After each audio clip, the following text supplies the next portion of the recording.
Ang ganda ng i-react ko, guys. Always fresh and happy, inspired, in love. Anyways, hi all life, another video, another share, guys. Another POV. So, ngayon, gagawin natin ng short reaction kung saan ay may post siya sa TikTok na ang caption ay naalala niya si Ruel nung mga bago pa sila, nung kuya-kuyahan pa ang person. yung mga moment na yun ay hindi yun makakalimutan ni Rachel, and then ma-realize niya kung anong meron sila ngayon. Oh my God! From kuya to langga, ano ba? Pero syempre, bago ang lahat, don't forget to support and subscribe Kuya Val Santos Matubang, ating na vlog Kalingap Rob Ruel Malalag, Rachel Morales Vlog, at sa lahat ng team Kalingap. Syempre, salamat din sa suporta nyo sa aming mga reactors. Ayun, guys. Well, si Rachel naman, siya yung tipong tao na yung idinadaan niya yung mga nararamdaman niya through post, shared post, and through TikTok, 'di ba? Queen of TikTok. Yes, and lahat ng mga lyrics talagang nagiging meaningful para sa kanya, and dedicated yun para kay Ruel. Like, kanino pa ba? Hoy, nakakaganda pala lalo kapag in love. Ganun talaga. Ang ganda ni Rachel, in fairness. But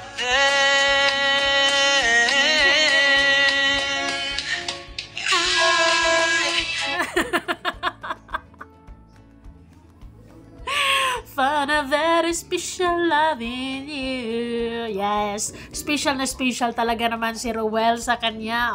Diba? Stay strong man talaga mga langga, dahil medyo nakapagpapahinga kayo ngayon sa mga issues, pero sa mga sumunod na mga araw, mga linggo, baka may biglang puputok, baka may biglang may naman ang mga bashers, kaya ang mahalaga naman ay strong kayo, may tiwala kayo sa isa't isa. Yan nga lang, itong si Rachel talaga, yung storya ng buhay talaga niya, no?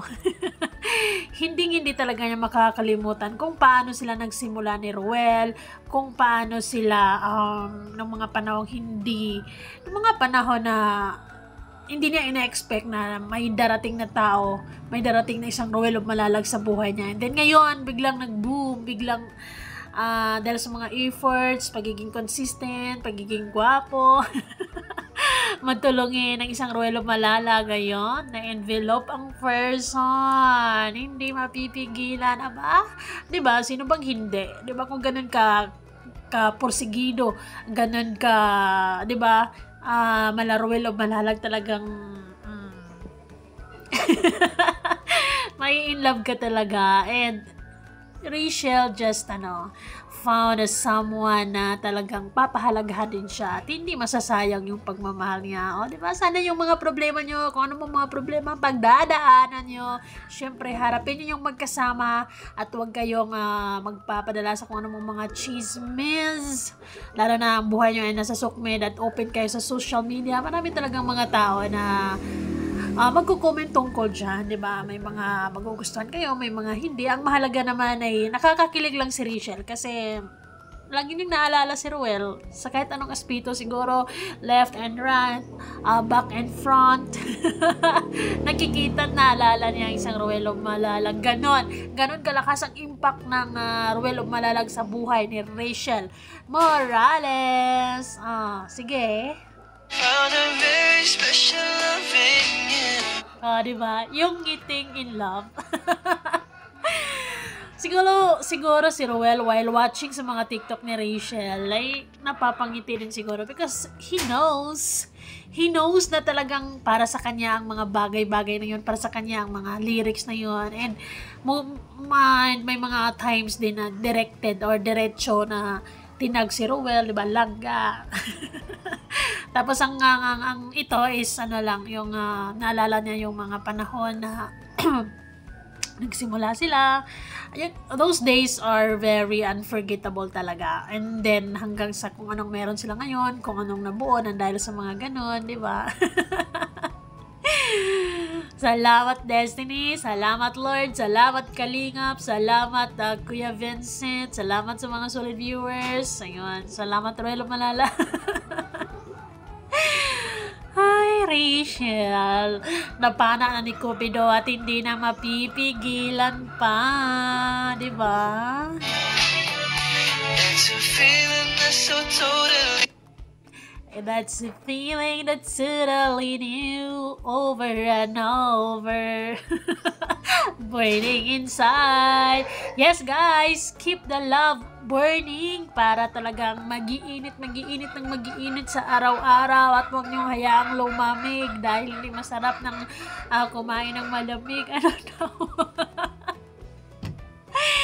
Wala, ang dami lang kasing mga TikTok ni Rachel na mostly yung mga lyrics ay talagang nagiging meaningful para sa kanya because dumating ang isang Ruel of Malalag sa buhay niya.